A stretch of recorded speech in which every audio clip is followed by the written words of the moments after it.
দাদা দাদা, আপনাদের ফ্রিতে সমুদ্র মন্দির দিচ্ছি, এই যে। এই নাও, তোমাদেরকেও বিদ্যুৎ দিচ্ছি। পয়সা? হ্যাঁ, নেন।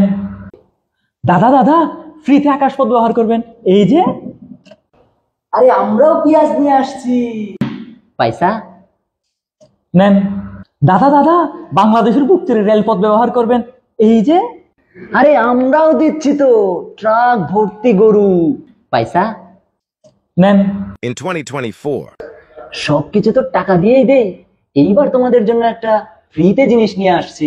দাদা দাদা, কি কি জলদি বলেন। আরে ফ্রিতে পানি ছেড়ে দিচ্ছি। দাদা দাদা, আমরাও একটা ফ্রিতে ছেড়ে দিচ্ছি। আরে জলদি বলো, क्या है क्या है? আমরা বাবরকে ছেড়ে দিচ্ছি। bye bye. কিরে, কই গেল? नहीं दादा नहीं, उसको मत छोड़िए, वो साला बहुत हरामी है, वो साला हमारा सेवन सिस्टर्स को खा जाएगा दादा। नहीं दादा, नहीं नहीं नहीं दादा, नहीं नहीं नहीं दादा।